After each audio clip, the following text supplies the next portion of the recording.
Welcome to the first edition of Pete's Garage. It's really not Pete's Garage. This is going to be the start of a series of videos that we're doing here at Pedders for the do-it-yourselfer. The intention is real simple. We want to make it clear just how complex or not a particular job is to help our prospective customers decide whether they want to do this on their driveway or do it at one of our Pedder professional shops where you get suspension specialists doing the best work, in our opinion, of anybody in the aftermarket in terms of suspension. So today you are literally in my driveway and you're going to hear vehicles going up and down the street, and we're just going to keep on working right through it. We're going to install a set of XA coilovers on a 2004 wide-body GTO. We've got an array of tools and parts laid out. This is going to be a slightly special installation because we're going to be installing some higher rate front coils. This particular wide body happens to have a Pro Charger and a couple of extra coolers stuffed front of the axle. That extra weight increases the amount of understeer that you experience in high performance handling situations on the vehicle. So we're going to move from a 7 kilogram front coil to an 8 kilogram front coil. The installation is going to be pretty straightforward. Shouldn't take us all that long.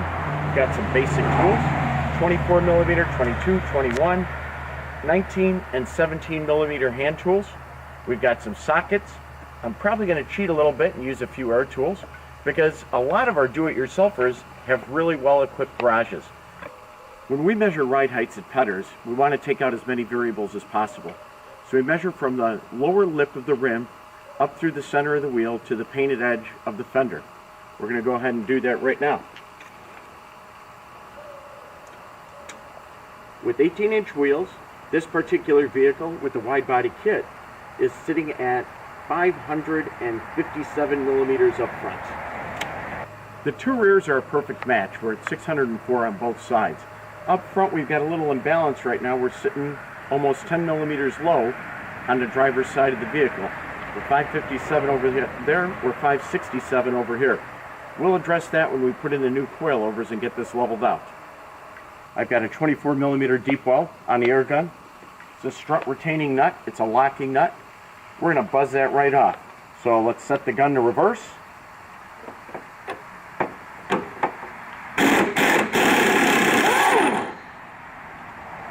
We've got the nut free, but we're not going to leave it off. We're going to put it back on and let it just sit by a few threads. That way when we're working on the unit down below, we'll let the car do the work and do all the holding up here. When it's time to come off, we can take it off with ease. We don't have special sockets for the wheel lugs, but we want to take special care of our fancy wheels. We'll take a bit of tape, trim it off,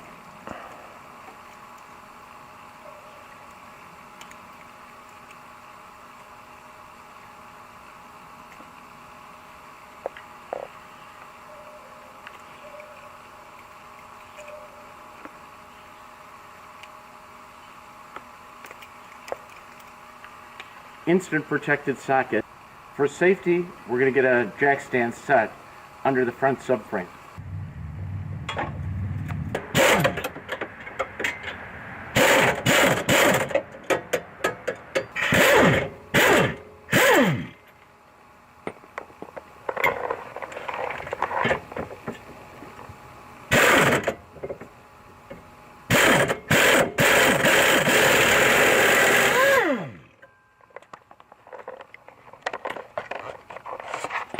Levis bolts are out, wheel assembly is down, and now we're going to move to the top of the car. Remember we left just a few threads up on top? This is why.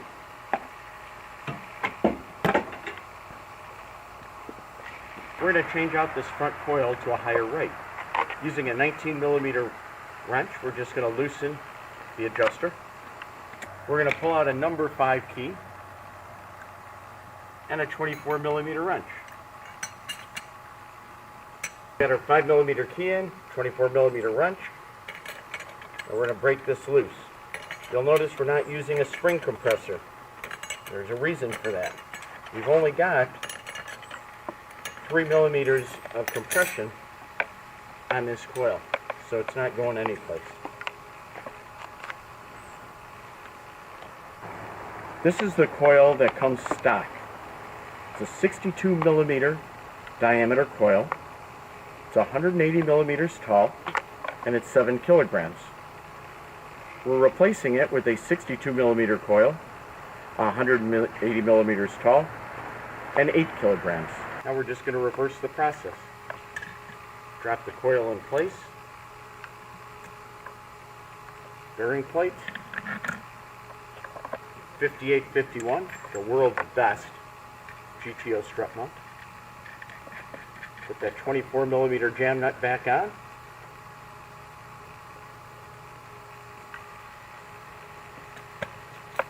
I'll insert the key. Put the wrench on over, and we'll tighten it up just a bit here. Now we're not too worried about how tight we're going to get this on the ground, because we like to let the car do the work. Now once this is back in the car, with the weight of the vehicle sitting on top of it, we'll be able to tighten this up really well. Okay, we're going to basically go through this same process here. Insert this up into the vehicle. Struts back in the vehicle. Retaining plate. Couple of turns on it. Let the vehicle do the work. It's very important to get the wheel clevis bedded, the camber adjusting bolt against the block on the XA. So give it a good shove, hold it tight.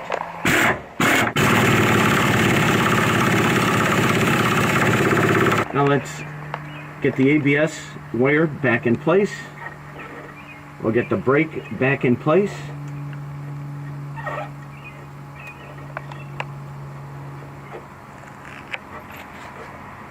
And then we're going to fit a brand new end link. I'm holding up the correct end link for the right side of the vehicle. These end links are actually faced. You'll notice this is a much shorter end link than the one we took out. We struggled a bit taking out the end link with the old Extreme Coilover. This end link is shortened. We won't have that problem. She'll slide right in.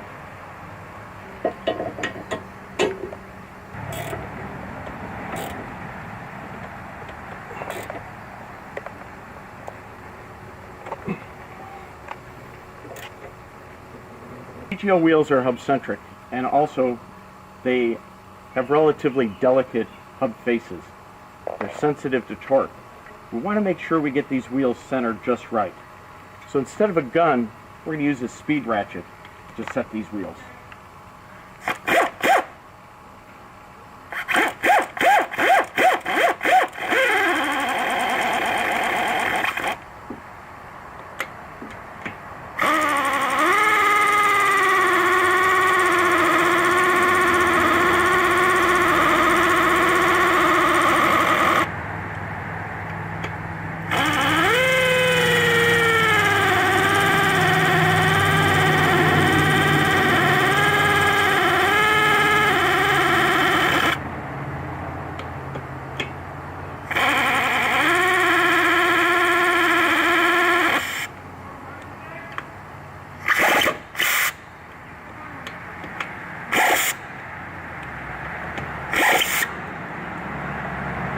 Right now we're at about 60 pounds.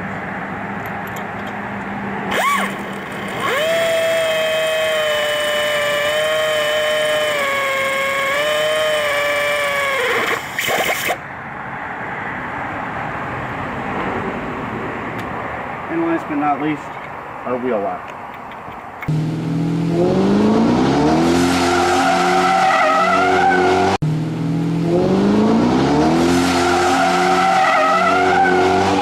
Okay, we put this XA together and we changed the coil.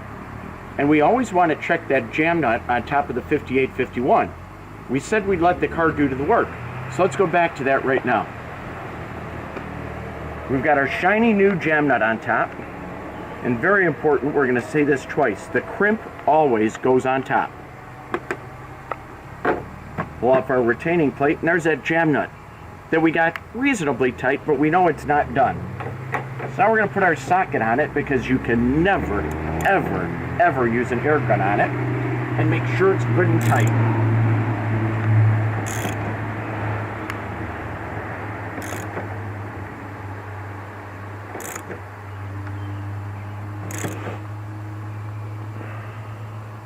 This is not going anyplace.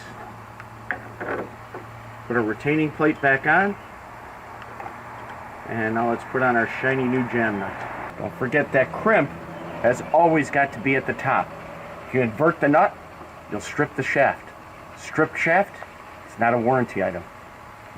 We'll make really sure she's tight.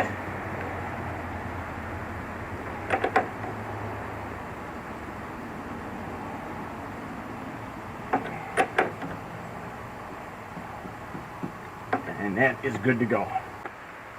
Same process over on the passenger side.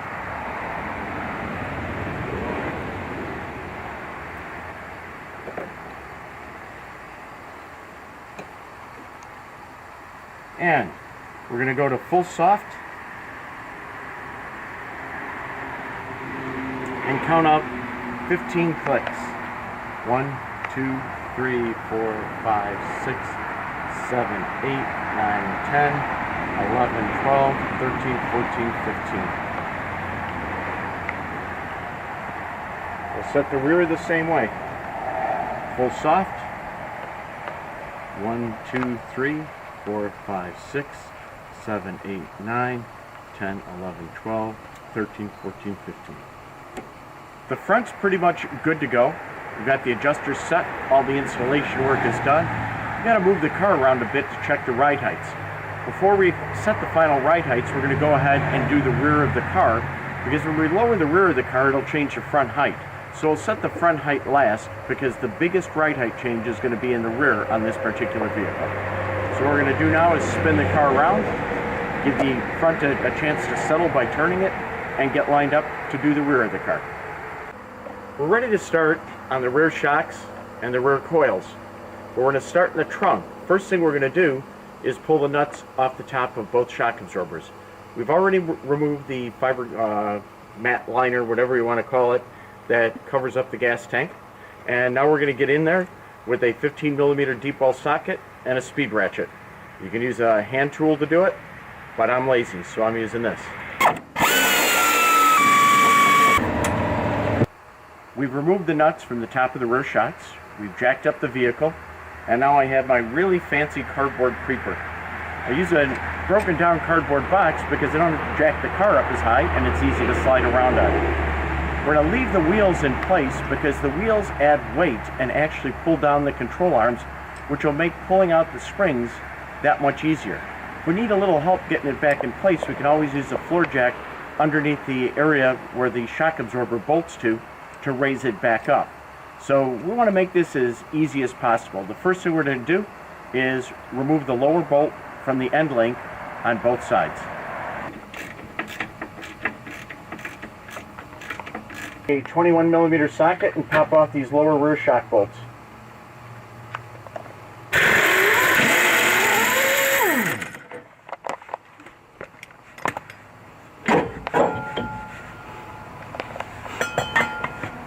Shock number one, and sometimes they seat just a bit there. A little wiggling, and shock number two is out. Okay, I've got Will on the outside of the car. He's going to press on the top of the wheel. I'm going to give it a little pull with a bar here, big screwdriver, and we're close to out, and there she is. We're going to remove the adjusters. We're going to remove the nuts.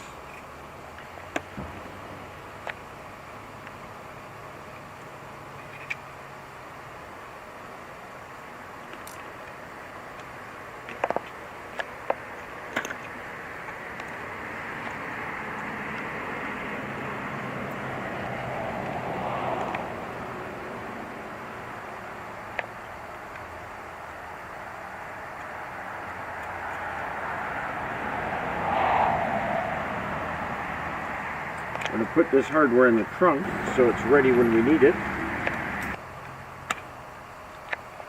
And we're going to preset our rear coil height. Now remember, this is an unusual vehicle. We're going to set this on the high side to start with because it is a wide body. And we are running some pretty big rims and tires in the back end. Because once we get it in the car, we can always adjust it down. But I'm taking a guess at the ride height, and I'm thinking this is going to be about right for us. So we'll count some threads and match these up.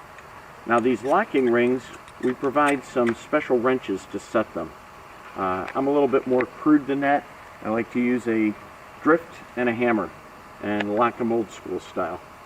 A few moments ago we talked about presetting this rear adjustable spring seat. Now that we're under the car and not on a regular lift, we're struggling a bit to get it installed at this tall height. Well, why fight it? Let's make our life easy. We'll just spin this down, shorten the assembly, and then we'll be able to slide this in with a whole lot less effort. Once we get it back in, we'll go ahead and raise it back up. It's a concession we'll make to the driveway installation. We've got our OEM spring seat on the bottom, we've got our OEM spring seat on the top. We're going to slip this over the lower seat.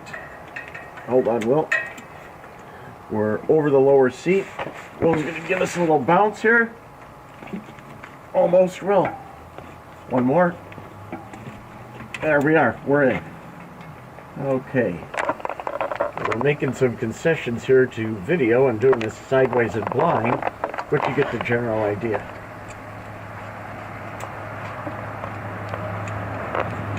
This is an adjustable shock absorber in more ways than one. Not only does it have 30 damping adjustments, it's adjustable in terms of height. To set the height, we need to loosen this collar. Collar is now loose. Want to make it longer? We unscrew it. Want to make it shorter? We tighten it up. Now I'm going to ask you to come really close and take a good look at this inspection hole. This inspection hole, we're going to spin it down a bit. You'll see now, you see that your half threads? Part of the hole only is filled with threads. That would be unacceptable. We have to have this hole completely full of thread. When it looks like this, you're good to go. Anything less, not good to go. The main objective of raising and lowering this unit is to hold the coils in place. You need 5 millimeters or so, 10 millimeters, somewhere in that 5 to 7, 8 range to hold that coil tightly in place when the wheels are at full droop. So all we're going to do when we get this unit installed in the car is adjust the length to make sure we have sufficient preload on the rear coils.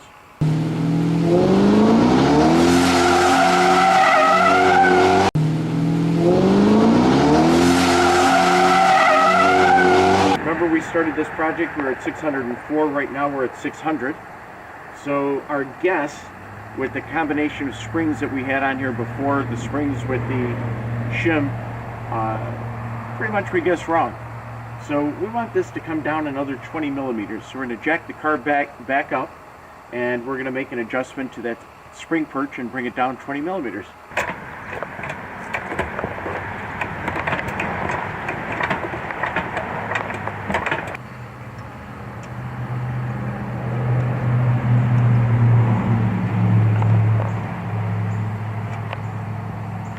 Alright, we started out at 604, we're now just under 580. There's a 3 millimeter difference side to side. We're not going to worry about that because it's on the driver's side, and like most people I spend more time driving my GTO by myself, so in the end it'll be just about dead nuts even. We have a couple other things to do here. We're going to lock down those collars. We're going to get underneath the car one more time. Means we got to jack it back up. We're going to fasten the end links. We're going to put the shock absorbers in. Back is done. We'll move up front, set the height up front, and this car is almost complete. Okay, I've got Will standing up topside. We're going to insert this up into the hole here. I'll hold it until Will gets a nut on it. Ready?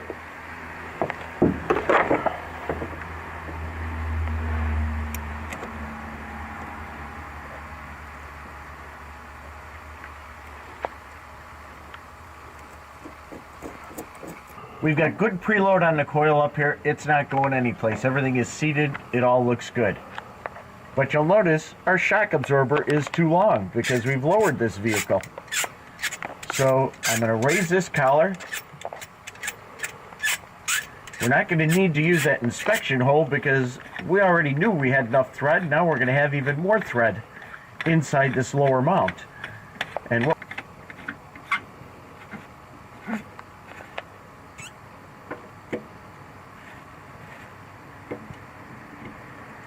we are set.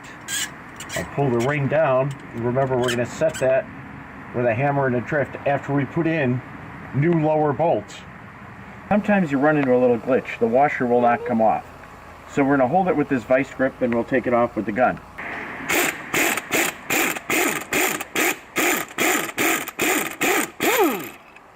While I'm putting this one together, let's talk about the threads in the knuckle here. It is not at all uncommon when you're doing GTO shock absorber work for the threads to literally pull right out clean and leave you with a bit of a mess trying to put your car back together. Don't get excited, it's nothing to worry about. All you do is literally drill the threads out completely.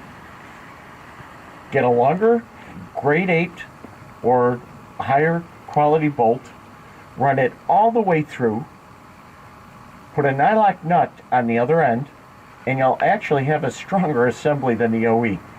So no need to panic if those threads come out. Now I'm going to grab those pliers and buzz this assembly back together. Okay, we're going to start this by hand, get it in a good distance to make sure we're not cross-threading and everything feels good, which it does. And now we're going to put it in.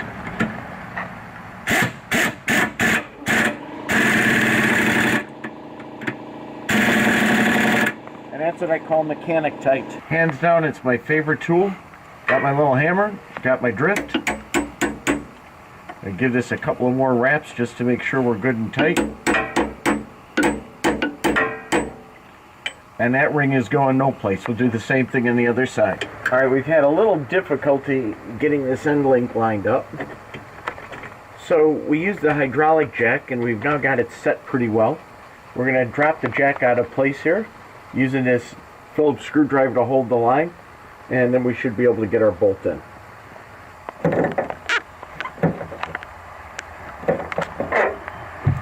We're going to use the second nut that they supply to double nut this.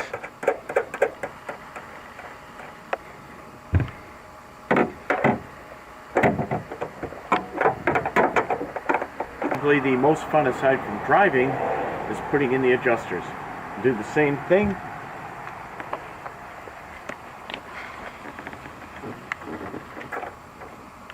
Put the adjuster in. Tighten it by hand. 19mm wrench to just snug them down. Passenger side. On the passenger side, because of the fuel fill tube, we're just going to hand tighten that in place. So just like we did in the front, let's go down to full soft. Always counterclockwise takes you to full soft. 1, 2, 3, 4, 5, 6, 7, 8, 9, 10, 11, 12, 13, 14, 15. One of the key features of a Pedders coilover is that it adjusts by screwing the monotube down into the clevis as opposed to changing the spring seat height. So what we're going to do is lock down the spring seat, make sure it's not going anyplace, and now we're going to unlock the monotube.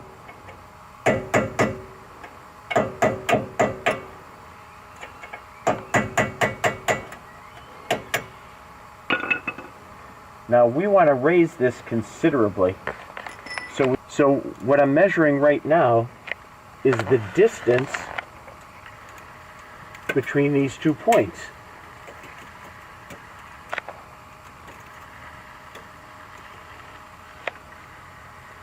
And we've got 21mm. We'll be happy when that says 46mm.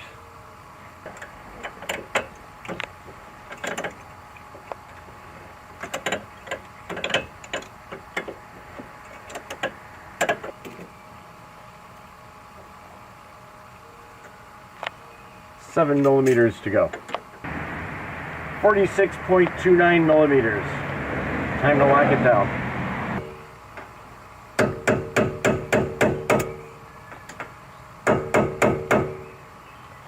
If you're wondering if this puts a mark on this, it sure does. But you know what? I'd rather have a mark than a loose part. It always pays to double check. As long as we have the wheel off, let's get a wrench on. That's pretty darn tight. We've talked about this before. Torque is critically important on a GTO, especially those front wheels. So now we're going to take these up to 100 pounds. Yeah, I know it's an old wrench, but you know what? It's still accurate. Had it tested and it looked perfect. We've completed the installation of the XA coilovers on our GTO. That car drives absolutely great. I wish you could have been here to go for the test ride. We're really, really pleased with the result. It's taken us just over 4 hours to do the job. It helps to have a real strong assistant who can put some leverage on a wheel when you need to get a coil out. But all in all, the job went pretty straightforward. We had a little issue here and there with a couple of parts. It's not that unusual. The washer that wouldn't come off the rear lower shock bolt, that's something that you have to expect. Things don't always go right. But with everything that took place, a little bit more than 4 hours, we do have pretty good equipment. What we hope you see in this video is not a how-to video to put these on. The how-to manuals are written by our instructor, Mike White. This is to give you a good idea of the work that's required to do the job. Some of you look at it and say, oh, that's a piece of cake, I could do this in my sleep, and that's great.